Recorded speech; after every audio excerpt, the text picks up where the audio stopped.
शुरू करेंगे। ये बाजू बनाने के लिए मैंने 40 फंदे डाल लिए हैं, ठीक है। शुरू करेंगे। बाजू बनाने के लिए ये मैंने 40 फंदे डाल लिए हैं। 40 फंदों से मैंने बॉर्डर बना लिया है 10 सिलाइयों का। 4 सिलाइयाँ पीली की, 2 सिलाइयाँ काली की, फिर 4 सिलाइयाँ पीली की।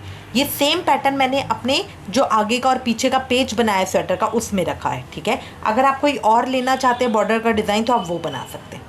अब ये 40 फंदों से मैंने बॉर्डर शुरू किया था और ये 40 फंदों तक बना लिया। अब इसके बाद अगली रो के अंदर मैं बढ़ाऊंगी, तो इस तरह अब मेरे को 40 के 45 करने हैं, तो इस रो के अंदर मैं 5 फंदे बढ़ाऊंगी। तो पहला फंदा मैं 2 बार बुनूंगी, पहला फंदा मैं 2 बार बुनूंगी, तो 2 बार बुन लिया। अब बीच के 9 फंदों को मैं सीधा बुन लूंगी बिना बढ़ाए।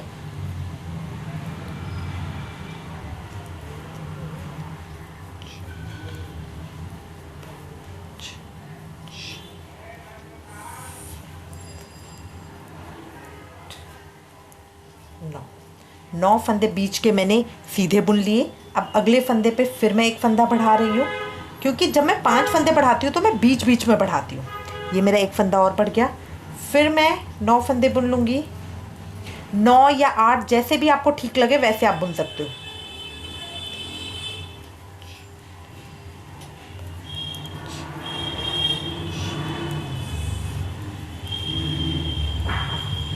अब ये अगले फंदे पे फिर मैं 2 बुन लूँगी,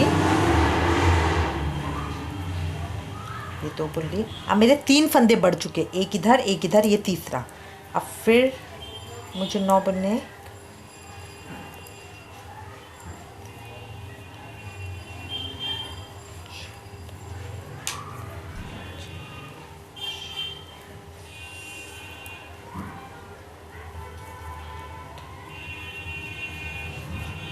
अब अगले फंदे पे फिर मैं बढ़ा दूंगी,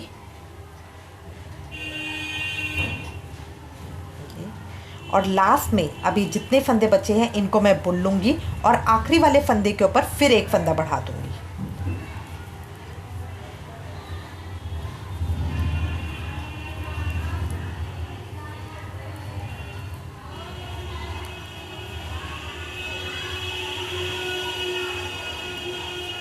अभी आखिरी फंदे के ऊपर फिर मैं एक फंदा बढ़ा दूंगी। सीधा बुना, फिर उल्टी तरफ से भी को सीधा बुना, इस तरह से।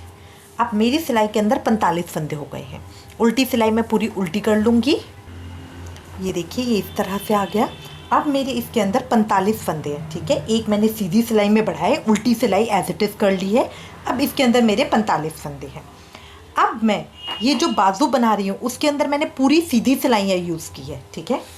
ये देखिए, ये मैंने बना लिया है एक सिंगल बाजू, और ये दूसरी मैं आपको दिखा देती हूँ किस तरह से बनाई है।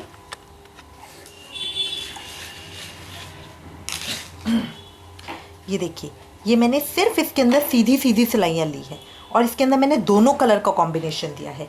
4 लाइनें पीली की, 2 लाइनें काली की, 4 लाइनें पीली की, 2 लाइनें काली की। इस तरह करके ये पैटर्न मैंने बनाया है।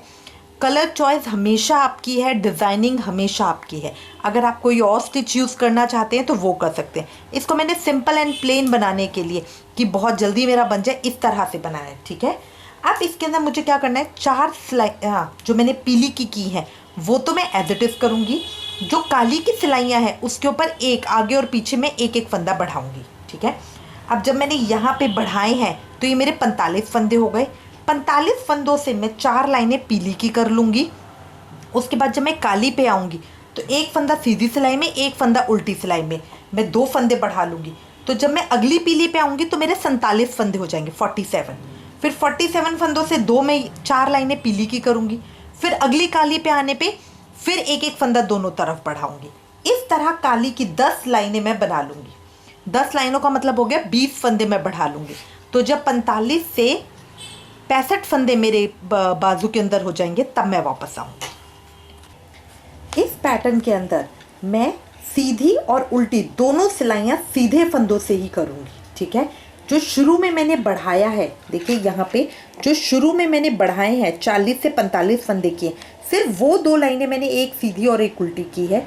बाकी इसके बाद अब मैं जो 4-4 लाइनें कर रही हूँ ये मैं सारे सीधे फंदों की ही करूँगी। सीधी लाइन भी सीधे फंदों की और जो उल्टी लाइन है उल्टी तरफ से भी सीधे फंदों की ही करूँगी। ये देखिए पीली की अब मैंने 4 सिलाइयाँ कर ली हैं। अब मैं काली के ऊपर आ रही हूँ, तो मैं अपना सेकंड कलर ले रही हूँ। इस तरह से सेकंड कलर मैंने ऊपर लिया। सेकंड कलर लेने के बाद अब मैं यहाँ पे एक फंदा बढ़ाऊँगी, तो ये एक फंदा मैंने सीधा बुना, फिर पीछे की तरफ से ही इस फंदे को मैं एक बार और बुन दूँगी। इस तरह से ये मेरे 1 के 2 हो गए। अब मैं सारे फंदों को इसी तरह एक एक सीधा बुन लूँगी। जब उल्टी सिलाई पे आऊँगी, उल्टी सिलाई भी मैं सीधे फंदों की ही कर रही हूँ, उसके ऊपर भी एक फंदा इसी तरह से बढ़ाऊँगी। अब इस तरह करते हुए मुझे अपने 10 की अपनी काले रंग की सेकंड कलर की 10 डिब्बियाँ डालनी हैं, 20 फंदे बढ़ा के। मतलब जब टोटल मेरी सिलाई के अंदर 65 फंदे होंगे तब मैं वापस आऊँगी। ये देखिए ये इतना मेरा हो गया है। ये मैंने हर चौथी और 5वीं सिलाई पे जो मैंने काले रंग की बनाई थी उसमें एक एक फंदा बढ़ाते हुए ये मैंने 45 से शुरू किया था। अब मेरे 65 हो गए हैं। ये मैंने 10 डिब्बियाँ डाली है। जो मैंने ब्लैक कलर की हैं वो 10 सिलाइयाँ कर दी हैं, तो अब मेरी रो के अंदर 65 फंदे हो गए हैं। अब इसके अंदर लंबाई तो मेरी कम है, ठीक है, फंदे मेरे पूरे बढ़ गए हैं। मुझे 75 फंदे के करीब इसको बढ़ाना है। तो अब मैं क्या करूँगी, अब मैं पहले मैं एक डिब्बी डालूंगी, फिर जब दूसरी डिब्बी पे आऊँगी तब उसको बढ़ाऊँगी। मतलब मैं अब 10 सिलाइयाँ करके 11वीं और 12वीं सिलाई के अंदर अब मैं अपना एक एक फंदा बढ़ाऊँगी। 10 सिलाइयाँ मैं प्लेन पैटर्न में यही रख रही हूँ। 4 सिलाइयाँ येलो की, 2 सिलाइयाँ ब्लैक की, 4 सिलाइयाँ येलो की, 2 सिलाइयाँ ब्लैक की, फिर 4 सिलाइयाँ येलो की। इस तरह 10 सिलाइयाँ करके फिर जब मैं 11वीं और 12वीं ब्लैक सिलाई पे आऊँगी तब मैं एक एक फंदा बढ़ाऊँगी। इस तरह करते हुए मैं 10 सिलाइयाँ और कर लूँगी। टोटल मेरी ब्लैक की 20 डिब्बियाँ हो जाएंगी, जिसके अंदर मेरे टोटल 75 फंदे हो जाएंगे, 75। ये देखिए ये इतना हो गया है। अब मेरी सिलाई के अंदर पूरे 75 फंदे हैं, ठीक है। मैं दोबारा से आपको बता रही हूँ, 40 फंदों से मैंने शुरू किया था। पहली सिलाई में 5 फंदे बढ़ाकर उसके बाद ये मैंने अपना डिज़ाइन डाला है। इसमें 4 सिलाइयाँ मैं येलो की कर रही हूँ, 2 सिलाइयाँ मैं ब्लैक की कर रही हूँ। तो 5वीं और 6ठी सिलाई पे मैं एक एक फंदा बढ़ाते हुए मैंने 10 डिब्बियाँ काली सिलाई की डाली। उसके बाद जब मेरे इसके अंदर 65 फंदे हो गए, फिर उसके बाद मैंने 11वीं और 12वीं सिलाई पे एक एक फंदा बढ़ाते हुए टोटल अब मैंने इसमें 75 फंदे हो गए हैं। और ये काली की मेरी टोटल 20 डिब्बियाँ हो गई हैं। काली मेरी जो ये लाइन है ये 20 हो गई हैं पूरी, ठीक है। और मेरी सिलाई के अंदर 75 फंदे हो गए। अब मैं अपने मुड्ढे की घटाई करूँगी। मुड्ढे की घटाई मुझे ब्लैक से ही करनी है, जैसे मैंने अपने आगे और पीछे के पेच में किया था। बट अब क्या है, अगर मैं यहीं से घटाई कर दूंगी ना तो उसकी गेटअप नहीं आएगी, तो इसलिए 2 सिलाइयाँ एक्स्ट्रा मैं येलो की कर रही हूँ। 75 फंदों की 2 सिलाइयाँ एक्स्ट्रा। इसमें एक चीज़ हम और देखते हैं, अगर बाजू आपको लंबी चाहिए या और लंबाई चाहिए तो ये 75 फंदों की हम प्लेन बाजू बुनेंगे, जिसमें ना हम बढ़ाएंगे ना घटाएंगे। जितनी लंबाई आपको चाहिए इसके बाद उतनी करने के लिए हम अब प्लेन सिलाइयाँ बुनेंगे, ठीक है। बट मेरे लिए इतनी लंबाई बहुत है, इसलिए अब मैं सिर्फ 2 येलो की बुनकर उसके बाद ब्लैक से इसकी घटाई करूँगी। तो मैं येलो फंदा ले लूँगी, येलो कलर ले लूँगी और उसके बाद 75 फंदों की 4 सिलाइयाँ कर लूँगी। जो 2 लाइनें मैं बना रही हूँ इसकी 4 सिलाइयाँ करके फिर मैं ब्लैक से इसकी घटाई चालू करूँगी। देखिए ये हो गया है, ये मैंने कर लिया है। अब मैं अपने मुड्ढों की घटाई करूँगी। मुड्ढों की घटाई किस तरह से करेंगे, यहाँ पे मेरे येलो धागे का काम ख़त्म हो गया है तो मैं इसको यहाँ पे तोड़ दूँगी। यहाँ मेरे येलो धागे का काम ख़त्म हो गया इसलिए मैं इसको यहाँ तोड़ दिया। अब मेरा सिर्फ ब्लैक का चलेगा, ठीक है। तो अब मैं अपने यहाँ ब्लैक लूँगी। अब यहाँ पे शुरू में मुझे 2 फंदे घटाने हैं। 2 फंदे घटाने के लिए पहला फंदा मैं सीधा बुनूँगी, एक फंदा और सीधा बुनूँगी,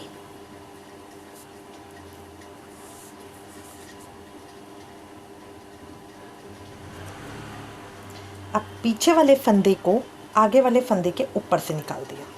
ये मेरा एक फंदा घट गया। अब मैं एक और बुनूँगी। जो मेरा पीछे का धागा है उसको मैं साथ साथ लेती जाऊँगी ताकि इसको मुझे गांठ लगाने के बाद में ज़रूरत ना पड़े। अब पीछे वाले फंदे को आगे वाले फंदे के ऊपर से निकाल दिया, तो ये मेरे 2 फंदे घट गए। अब मैं बाकी सारे फंदों को, पीछे वाले धागे को मैं इसके ऊपर से इस तरह से निकालती जाऊंगी। इसका आगे कोई इफेक्ट नहीं आता, बट ये पीछे धागा इस तरह लपेटता जाता है, ठीक है। अब मैं बाकी सारे फंदों को एक एक करके सीधा बुन लूँगी, ठीक है। अब जब मैं उल्टी सिलाई पे आऊँगी तो इसी तरह उल्टी सिलाई पे भी 2 फंदे घटाऊँगी। 2 फंदे ये मैंने शुरुआत में घटाए हैं, जैसे मैंने अपना आगे और पीछे के पेच में किया था, ठीक है। अब इसके बाद मैं एक एक फंदा हर सिलाई में घटाती जाऊँगी। ये मुझे घटाने हैं जब तक मेरी जो पेच है उसकी लंबाई के बराबर ना हो जाए। वैसे जब पेच में तो हमने देखा था कि हमने जब घटाना शुरू किया था तब तक हम घटाते गए थे जब तक हमारे 30-35 फंदे नहीं हो जाते। बट बाजू में हम ये नहीं देखते हैं, बाजू में हम देखते हैं कि आगे वाले पेच से इसकी लंबाई बराबर हो जाए, उतने फंदे तक हम इसके घटाते जाते हैं। अब मैं हर सिलाई के अंदर एक एक फंदा घटाती जाऊँगी, हर सिलाई के अंदर एक एक फंदा घटाती जाऊँगी पीछे वाले को। ये हमारे धागों को सही करने का तरीका होता है ताकि हमारे धागे ये इधर उधर ना हो और इनको हमें गांठ ना लगानी पड़े। जितने आपके प्रोजेक्ट के अंदर कम से कम गांठें होंगी उतना वो नीट क्लीन आएंगे, ठीक है। ये देखिए आगे कोई फ़र्क नहीं पड़ रहा, बट पीछे ये इस तरह से धागा आता जाएगा, पीछे ये इस तरह से धागा आता जाएगा, ठीक है। अब मैं ये एक एक करके सारा कंप्लीट कर लूँगी। ये देखिए जो मैंने थ्रेड अपना काटा था वो आपको अलग से यहाँ पे ये जो क्रॉस के निशान दिख रहे हैं इसके साथ यहाँ लपेटता दिखेगा। यहाँ पे आके देखिए मेरा थ्रेड ख़त्म हो गया है यहाँ पे, अब इसके बाद ये नॉर्मल आ गया, ठीक है। ये फ़र्क होता है। और यहाँ पे मेरी सफाई भी आ गई, कोई गांठ भी नहीं आई। यहाँ आगे से देखिए बिल्कुल प्लेन आ रहा है, ठीक है। इस तरह हम अपने जो हमारे एक्स्ट्रा एंड्स होते हैं उनको सिक्योर करते हैं। अभी लाइन में अपनी कंप्लीट कर लूँगी। ये देखिए मैंने सिलाई कंप्लीट कर लिया, मैं उल्टी सिलाई पे आ गई हूँ। उल्टी सिलाई पे भी मैं उसी तरीके से, उल्टी सिलाई पे भी मैं उसी, अब ये भी मैं सीधी सिलाई ही कर रही हूँ, ठीक है। तो पहले एक फंदा बुना, फिर दूसरा फंदा बुना, पीछे वाले फंदे को आगे वाले फंदे के ऊपर से निकाल दिए, ये मेरा एक फंदा घट गया। फिर दूसरा एक और फंदा बुना, फिर पीछे वाले फंदे को आगे वाले फंदे के ऊपर से निकाल दिए, ये मेरे 2 फंदे घट गए। सिर्फ ये पहली लाइन में मुझे 2 फंदे घटाने हैं। अब इसके बाद हर उल्टी और सीधी सिलाई के अंदर मैं एक एक फंदा घटाती जाऊंगी, हर उल्टी और सीधी सिलाई के अंदर मैं एक एक फंदा घटाती जाऊंगी। अब बस मुझे आखिरी तक अपने उतने ही करने हैं और इसकी लंबाई मुझे रखनी है अपने पेच के हिसाब से। जो मेरा आगे वाला पेच है उसमें जितनी लंबाई थी उसके हिसाब से अब मैं एक एक फंदा करके इसका एक एक करके घटाती जाऊंगी। एक फंदा सीधी सिलाई में, एक फंदा उल्टी सिलाई में। जब मैंने घटाई शुरू की है सिर्फ पहली सिलाई के अंदर मैंने सीधी और उल्टी के अंदर 2 फंदे घटाए हैं। अब मैं हर सिलाई के अंदर एक एक फंदा घटाती जाऊंगी, एक फंदा सीधी सिलाई में घटाऊंगी, एक फंदा उल्टी सिलाई में घटाऊंगी। देखिए सिलाई कंप्लीट करके अब फिर मैं सीधी सिलाई पे आ गई हूँ। पहली सिलाई के अंदर मैंने 2 फंदे घटाए थे, इसलिए 2 फंदे बुनकर आगे वाले फंदे को, पीछे वाले फंदे को आगे वाले फंदे के ऊपर से निकाले थे। बट अब मुझे एक फंदा घटाना है, तो एक फंदा घटाने के लिए हम सिंपल 2 फंदों को इस तरह से उठा के 2 का 1 कर देंगे, दोनों को इकट्ठे एक फंदा बुन देंगे। 2 फंदों को इस तरह से सिलाई में उठा के सिंपल 2 का 1 कर देंगे, तो ये मेरा एक फंदा घट गया। अब बाकी फंदों को मैं इसी तरह से बुन लूँगी और उल्टी सिलाई में भी मुझे इसी तरह से करना है, 2 फंदों का 1 फंदा कर देंगे। तो अब इस तरह करते हुए मैं अपनी पूरी सिलाई बुन लूँगी। ये देखिए बाजू कंप्लीट हो गई है मेरी, ये इस शेप में इस तरह से आई है। बाजू के अंदर हमेशा ध्यान रखना है कि जो मुड्ढे की ये होगी, जो ये कितना लंबा हमें मुड्ढा रखना है, ये हमारे आगे के पेच के ऊपर डिपेंड करेगी। जितनी उसकी लंबाई होगी उतनी हमने रखनी है। जब हम आगे और पीछे का पेच बनाते हैं उसमें हम फंदों का हिसाब रखते हैं। जैसे अब की बार हमने 85 फंदे थे तो उसमें 32 तक फंदों तक लंबाई ली है, ठीक है। उसमें हम फंदों का हिसाब रखते हैं, बट बाजू के अंदर हमें ध्यान रखना होता है कि जितनी उसकी लंबाई होगी उतनी इसको रखना है। इसमें फंदों का ध्यान नहीं रखते, चाहे फंदे उसमें कम रह जाए या ज़्यादा रह जाए। अगर ज़्यादा फंदे रह जाते हैं तो बाद में हम घटाई करते हैं, कम फंदे रह जाते हैं तो हम बढ़ा लेते हैं, बट ये लंबाई हमें उसकी पूरी करनी होती है। तो ये देखिए ये मैंने कर लिया है, ये इस तरह की आ गई है। अब हमारे चारों पेज तैयार हैं।